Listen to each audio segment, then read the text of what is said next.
Sponsored by Life Care Hospital and Research Center. Best treatment facility available. Address Janta College Road, Anandpur, Rewa. Raj Kapoor auditorium में रंग प्रयोग नाट्य समारोह आज से शुरू। रीवा शहर के राज कपूर ऑडिटोरियम में रंग प्रयोग समारोह का भव्य शुभारंभ आज से शुरू होने जा रहा है। बता दें कि यह 11 सितंबर से 15 सितंबर आयोजित होगा, जिसमें देश भर के ख्यातिबद्ध निर्देशक अपने नाटकों की प्रस्तुतियां देंगे। इस आशय की जानकारी नाट्य विद्यालय के डायरेक्टर टीकम जोशी आज बुधवार को पत्रकारों को दी। इसके अलावा उन्होंने और भी बहुत कुछ कहा। आइए सुनते हैं। बहुत बहुत स्वागत है। मैं पहली बार रीवा आया हूँ और ख़ास बात यह है कि पहली बार रीवा में हम मध्य प्रदेश शासन संस्कृति विभाग का जो एक अनुषंग है मध्य प्रदेश नाट्य विद्यालय, जो पिछले 12 साल से चल रहा है, अभी हम उसका 13th बैच लेके आए हैं। और तो उन विद्यालय से जो बच्चे पास आउट होते हैं और पास आउट होने के बाद हमारे यहाँ पहले एक इंटर्नशिप प्रोग्राम हुआ करता था, उसकी जगह हमने एक थिएटर लैब शुरू किया है, जो हिंदुस्तान में अपने आप में एक पहला कंसेप्ट है। मतलब कहा जाए तो औपचारिक रूप से हिंदुस्तान में रंग प्रयोगशाला का कंसेप्ट पहली बार मध्य प्रदेश नाट्य विद्यालय संस्कृति विभाग लेकर आया है। उन विद्यार्थियों ने पिछले 7-8 महीने में जिस तरह का काम किया है, अलग अलग शैलियों में, अलग अलग निर्देशकों के साथ बहुत सारा रिसर्च वर्क, उन सब के लब्बो-लुआब के तौर पर लगभग 5 या 6 प्रस्तुतियाँ हमने तैयार की हैं, जो देश के शीर्षस्थ रंगकर्मियों के साथ की हैं।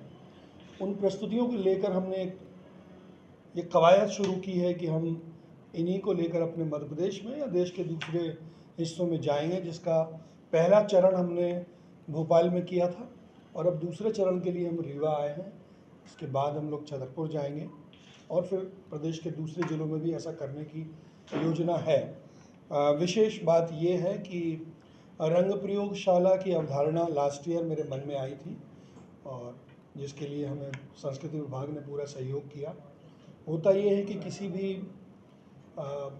शिक्षण में, पठन पाठन में, जो दूसरे विषयों में एक योजना होती है कि जब वो औपचारिक रूप से पाठ्यक्रम को ग्रहण करते हैं और उसके बाद उसको प्रायोगिक रूप से यूज़ करने के लिए या काम करने के लिए दूसरे माध्यमों में एक जगह होती है, चाहे वो डॉक्टर के फील्ड में हो या मेडिकल फील्ड में हो, इंजीनियरिंग फील्ड में हो, कि प्रैक्टिस का एक समय होता है जिसको हम 2 या 3 वर्ष कह सकते हैं। उसी के चलते हमने इस रंग प्रयोगशाला की अवधारणा लेकर आए हैं कि जो छात्र हमारे यहाँ प्रशिक्षण पाते हैं 2 साल जिस तरह का काम उनके साथ होता है, बहुत सारी इन्फॉर्मेशन, बहुत सारा प्रैक्टिकल वर्क, 100-200 टीचर्स, अलग अलग विधाएँ, अलग अलग शैलियाँ, अलग अलग साहित्य, अलग अलग नाटक, ये सब का प्रशिक्षण वो पाते हैं। लगभग 18 घंटे रोज़ काम करते हैं, तो जो मंथन का समय होता है वो वहाँ मिल नहीं पाता है। फिर उस ज्ञान को लेकर जब वो बाहर निकलते हैं तो उसको अप्लाई करने के लिए उनके पास जगह नहीं होती, या वो फेलोशिप करते हैं या अपना ग्रुप खोलते हैं। तो ये कवायद हमने शुरू की है कि अगर माध्यम को हमें बड़ा करना है तो हमने सोचा कि क्यों ना उन विद्यार्थियों को जो सीख चुके हैं उनके साथ एक एडवांस ट्रेनिंग प्रोग्राम चलाया जाए और उसका नाम थिएटर लैब रंग प्रयोगशाला दिया जाए, ताकि वो अपने सीखे हुए सारे अनुभवों को, अपने प्रशिक्षण को एक लब्बो-लुआब के रूप में, एक परीक्षित रूप में यहाँ प्रैक्टिस कर सकें। और साथ ही साथ हमने उनके साथ और एडवांस तरीके से टीचिंग, रिसर्च, डिवाइस प्रोडक्शन, ये सब शुरू किए ताकि वो बेहतर ढंग से अपने आप को फॉर्मुलेट कर पाएँ इस फील्ड में। और उन सारी प्रक्रियाओं के तहत हमने इस रंग प्रयोगशाला का निर्माण किया और उसमें 7-8 महीने हमने बहुत जम के काम किया। उसमें बहुत बड़े बड़े निर्देशक देश के आए भी हैं और क्लासेस भी की हैं। उन सब के साथ जिस तरह का काम तैयार हुआ, उस काम को लेकर फिर हमने सोचा कि अब इसको पब्लिक प्लेटफॉर्म पे कैसे ले जाएं। तो ये एक पहला दूसरा चरण है भोपाल से बाहर लाने का, कि हम उसको पब्लिक प्लेटफॉर्म पे ले जाकर कैसे उनको एक रियल एक्सपीरियंस ऑडियंस का दें। वो सारे ट्रेंड बच्चे हैं हमारे यहाँ के। और रंग प्रयोगशाला की अवधारणा में ये है कि 26 बच्चे हमारे यहाँ नाट्य विद्यालय में हम लोग सिलेक्ट करते हैं। नाट्य विद्यालय का कोर्स भी हमने चूँकि बढ़ा दिया है। पहले नाट्य विद्यालय जो है वो 1 वर्षीय पाठ्यक्रम चलाता था। पिछले साल हमने उसको 2 वर्षीय PG diploma in dramatic arts affiliated with Mansingh university Gwalior से किया। और पास आउट बच्चों के साथ ही हमने एक लैब तैयार किया है। तो 2 साल का प्रशिक्षण और 1 साल का लैब को almost national school of drama की तर्ज पे हम इसको 3 साल का कोर्स बना चुके हैं और उन्हीं के काम को लेके आपके शहर रीवा में आए हैं। तो मैं ज़रूर चाहूँगा कि आप सब लोग ज़रूर आएँ और इस महोत्सव का लाभ उठाएँ, क्योंकि वो सब प्रैक्टिशनर ट्रेंड बच्चे हैं और ज़्यादातर हमारे मध्य प्रदेश के ही हैं। ये ख़ास बात है क्योंकि मध्य प्रदेश नाट्य विद्यालय में 60 से 70% कोटा जो है वो मध्य प्रदेश का होता है। ये एक बहुत अच्छी पहल है। तो मध्य प्रदेश में रंग आंदोलन की भूमिका में ये थिएटर लैब लगभग वैसी ही भूमिका निभाएगा जैसे एक समय भारत भवन रेpertory ने निभाई थी। तो हमारी यही कोशिश है कि हम भविष्य के लिए अच्छे टेक्नीशियन, अच्छे निर्देशक, अच्छे डिज़ाइनर्स, अच्छे एक्टर्स पैदा कर सकें और फील्ड में वो लोग बेहतर ढंग से काम कर सकें। यही एक टोटल लब्बो लुआब है इस पूरे फेस्टिवल का। और माननीय हमारे जो प्रमुख सचिव हैं शिवशेखर शुक्ला जी, वो इस बात को काफ़ी अप्रिशिएट भी करते हैं और वो आगे भी इसकी बहुत सारी प्लानिंग कर रहे हैं फर्दर, कि हम कैसे थिएटर लैब में और दूसरी चीज़ें भी जोड़ सकें दूसरे विषयों से, लाइक फिल्म मेकिंग और स्क्रिप्ट राइटिंग और ये सब। तो ये नाट्य विद्यालय को अगर देखा जाए तो एक तरह से रिजुविनेट हो रहा है इस समय, जिसमें हम नई चीज़ें, नई परंपराएं शुरू कर रहे हैं। उसके फल आते आते अभी और समय लगेगा। जितना हमें सहयोग मिलता रहेगा, जितना बेहतर ढंग से हम सब मिलकर काम करते रहें। तो रंग प्रयोगशाला ये लेकर आपके शहर में आया है। मैं ज़रूर चाहूँगा कि आप सब देखें और उन बच्चों का उत्साह ज़रूर बढ़ाएं। सबसे पहले बच्चे स्वागत है रीवा में। जैसे आपने बताया कि नाट्य विद्यालय भोपाल में है, तो क्या ऐसी क्या योजना है कि अपने रीवा में भी ऐसे कोई विद्यालय खोलें? हम ये कोशिश कर रहे हैं। वैसे जब मैं दिल्ली में था तो वहाँ भी बहुत सारी चर्चा ये हुई थी मेरी कि हर स्टेट में एक विद्यालय हो, और वो हज़ारों विद्यालय खोलने से अच्छा है कि हम एक स्टेट में एक स्कूल खोलें और एक रेpertory खोलें, और स्टेट की अलग अलग जगहों पर बहुत सारी वर्कशॉपों का एक सिलसिला चलाएं, ताकि वहाँ बेसिक ट्रेनिंग हो और वहाँ से एडवांस ट्रेनिंग के लिए बच्चे आएँ। क्योंकि इंस्टीट्यूशन तो बहुत है इस देश में, पर ये है कि वो इंस्टीट्यूशन 3 महीने का कोर्स, 1 साल का कोर्स ऐसे चलाते तो हैं, लेकिन अगर आपको एक्सीलेंस की तरफ ले जाना है तो आपको बहुत स्पेसिफिक होना पड़ेगा अपने काम में। तो रीवा में ऐसी योजना तो नहीं है, लेकिन रीवा में हमारी आगे, रीवा में क्या मध्य प्रदेश के दूसरे ज़िलों में भी आगे चेन ऑफ वर्कशॉप्स करने का प्लान है।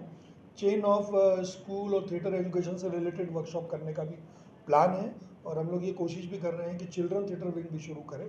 तो एक मोमेंटम हमें बनाना है, और मुझे लगता है कि वो हर डिस्ट्रिक्ट में अगर विद्यालय खोलेंगे तो उससे अच्छा है कि हर डिस्ट्रिक्ट में एक ऐसा सिलसिला शुरू किए कि रेगुलर एक्टिविटी हो, और फिर उन बच्चों को लेकर हम नाट्य विद्यालय में लाएं एक्सेलेंस की तरफ। ऐसा हमारा प्लान है आगे। साल भर में कितने बच्चों को प्रशिक्षित करते हैं, माने एक कोर्स के लिए कितने बच्चों की भर्ती करते हैं? हमारे यहाँ 2 वर्षीय पीजी डिप्लोमा है ड्रामेटिक आर्ट्स में, जिसमें हम 26 बच्चे सेलेक्ट करते हैं पूरी इंडिया से, जिसमें लगभग 60 से 70% कोटा मध्य प्रदेश का होता है। और तो 26 बच्चे एक बैच में होते हैं। फर्स्ट ईयर में 26 बच्चे, सेकेंड ईयर में 26 बच्चे। लैब जो है जिसका शो हम यहाँ कर रहे हैं, उसमें हमने बहुत स्पेसिफिक रखा है कि उन थर्ड ईयर में उन 26 में से 15 बच्चों को हम लैब में रखते हैं। मतलब 2 साल के उनके असेसमेंट के आधार पर 15 बच्चे उसमें सेलेक्ट करते हैं हम, और 15 बच्चों को हम लैब में रखते हैं। तो ओवरऑल मध्य प्रदेश नाट्य विद्यालय में फर्स्ट ईयर, सेकेंड ईयर और रंग प्रयोगशाला के छात्रों को अगर हम जोड़ लें तो लगभग 67 बच्चे हमारे पास हैं, वो जो बहुत स्पेसिफिक ढंग से अपने को ट्रेन कर रहे हैं। कॉलेज और स्कूल लेवल पर भी क्या नाट्य का संचालन होना चाहिए जिससे उनको एक्सपोजर मिल सके, या तो नाट्य विद्यालय खोले जाए या कॉलेज स्कूल लेवल पे ही चालू कर दिया जाए? मुझे लग रहा था कि अभी मेरी स्कूल शिक्षा विभाग से भी एक बात हुई थी, और उसमें ये प्रस्ताव मैंने ज़रूर रखा है कि हम 11th 12th का एक स्पेसिफिक शेड्यूल बनाएं और वहाँ से ग्रूमिंग शुरू करें, क्योंकि वहाँ हम 11th 12th के बच्चों को थिएटर की ट्रेनिंग देना नहीं है हमको, बेसिकली उनकी ग्रूमिंग है, उनका एक्सप्रेशन बढ़े, उनकी वोकेबुलरी बढ़े, उनका कम्युनिकेशन बढ़े। इसको लेकर हमने कवायद तो शुरू की है, पर उसमें स्कूल शिक्षा विभाग और ये सब कुछ जुड़ के ही प्रस्ताव हम दे चुके हैं। देश के दूसरे हिस्सों में कुछ जगह ये हो चुका है, केरल में भी हुआ है, गुजरात में भी हुआ है कि स्कूल एजुकेशन में थिएटर को एज ए सब्जेक्ट इंट्रोड्यूस कर दिया है। तो मुझे लगता है कि हमारे यहाँ भी ये प्रयास, आगे हम कोशिश तो कर रहे हैं, उसकी प्रयास है हमारा, हम ज़रूर करेंगे जैसे ही हमें सहयोग मिलेगा। और जहाँ तक कॉलेज एजुकेशन की बात है, उसमें एक आइडिया और हुआ है कि हम, जो कि अब नई शिक्षा नीति भी चूँकि आ चुकी है, देश के कुछ प्राइवेट कॉलेजेस ने और कुछ स्कूल्स, गवर्नमेंट इंस्टीट्यूशंस और यूनिवर्सिटी ने बीपीए भी शुरू किया है, bachelor in performing arts and then MA in performing arts. MA in performing arts तो बहुत चल रहा है, बैचलर ऑफ परफॉर्मिंग आर्ट्स की भी बात अभी, मतलब ऐसी हमारी उम्मीद तो है, या हम ऐसा चाह तो रहे हैं कि बैचलर ऑफ परफॉर्मिंग आर्ट्स पर भी हम जाएं, ताकि 3 वर्षीय ड्रामेटिक आर्ट्स में वो आदमी परफॉर्मिंग आर्ट में बीए करे और फिर एमए करके किसी नाट्य विद्यालय जैसी जगह पर आए। पर ऐसा प्रयास तो है हमारा, हम वो प्रस्ताव तो सारे भेज चुके हैं। जी, इसमें रोजगार की क्या अवसर है? इसमें रोज़गार का ये अवसर है कि हम एक्टर्स भी पैदा कर रहे हैं, टेक्नीशियंस भी पैदा कर रहे हैं, डिज़ाइनर्स भी पैदा कर रहे हैं। और मध्य प्रदेश में संस्कृति में जिस तरह का प्रवाह है इस समय, या संस्कृति विभाग जिस तरह के कार्यक्रम में जिस तरह के काम कर रहा है, हमारे यहाँ इतना कल्चर एक्सपेंशन है और इतनी तरह के काम हैं। और दूसरा, एडवांस लेवल पे हम स्क्रिप्ट राइटिंग या फिल्म मेकिंग की तरफ जब जाएंगे, और हमारा स्टेट जो है वो पिछले साल उसको बेस्ट स्टेट का अवार्ड मिला था फिल्म शूटिंग के लिए, जो बेस्ट लोकेशंस मुहैया कराते हैं, तो उस तरह के काम भी आ रहे हैं। तो फ्यूचरिस्टिक होके एक विजनरी प्लान मेरे ख्याल से है। और दूसरा है कि दूसरे रास्ते भी खुले हुए हैं। आप जैसे पिछले 10 साल में करीब आप 200 से अधिक लड़के निकाले, जी। 26 बच्चों को आप जी। 10 सालों में, मैं इन 2 सालों को भी नहीं करता क्योंकि वो चल रहे हैं आप। हाँ, तो उन 10 सालों में जो 200 लड़के निकले इस विधा से, उनमें कितने ऐसे हैं जो सेल्फ एम्प्लॉय हो गए, उनको रोजगार मिल गया? क्योंकि आज की जो शिक्षा है, चाहे वो जिस दिशा में, सबका आखिरी उद्देश्य है रोजगार। बिल्कुल। पिछले 10 साल में मैं इस बात पे मतलब ये नहीं कहूँगा, वो चूँकि 1 साल का सर्टिफिकेट कोर्स था, तो उसमें एकेडमिक लेवल पे आदमी को आगे बढ़ने की गुंजाइश कम थी। सच बात तो ये कि उस सर्टिफिकेट का कोई वैल्यूएशन अगर एकेडमिकली नहीं है तो वो एकेडमिक्स में भी नहीं जा सकता। अब चूँकि एक वैल्यूएशन हो गया है, ये अलग बात है कि पिछले 10 साल के हमारे बहुत से बच्चे इसी प्रदेश में अलग अलग जगहों पर बहुत अच्छा काम कर रहे हैं और एक मोमेंटम पैदा करने की कोशिश कर रहे हैं। आपके रीवा में अंकित मिश्रा ही हैं जो पिछले 7 साल से यहाँ लगे हुए हैं और काम कर रहे हैं। और दूसरा ये है कि रोज़गार, हम इसको रोज़गार की दृष्टि से, अगर हम सरकारी दृष्टि से देखें कि हमें रोज़गार मिल रहा है तब, लेकिन हाँ, काम बहुत है, करने वाले के लिए काम बहुत है। मैं खुद पिछले 25-30 साल से फ्रीलांसिंग कर रहा हूँ दिल्ली में, 24 साल मैं भी रहा हूँ। पर अगर अपने वर्क में एक्सेलेंस आप रखते हैं तो मुझे लगता है कि अभी इस समय कॉर्पोरेट सेक्टर, प्राइवेट सेक्टर में भी इतनी ओपनिंग्स हैं कि अगर आपके पास स्किल है तो आप उसको आराम से एकोमोडेट कर सकते हैं और बिना बॉम्बे की तरफ भागे हुए। वैसे ऑप्शन अब ज़्यादा खुल गए कि आपके पास ऑप्शंस बहुत सारे हो गए अब। तो फिक्स रोज़गार की मैं बात नहीं करूँगा, लेकिन फ्रीलांसिंग में मैं चूँकि अपना ही उदाहरण देता हूँ, मैं खुद ही सालों काम किया हूँ ऐसे ही और अच्छे से काम किया हूँ और मुझे सर्वाइवल की भी ऐसी कोई दिक्कत नहीं हुई। पर टास्क वही है कि आप अपने माध्यम में कितने एक्सेलेंस ढंग से लोगों को बनाते हैं।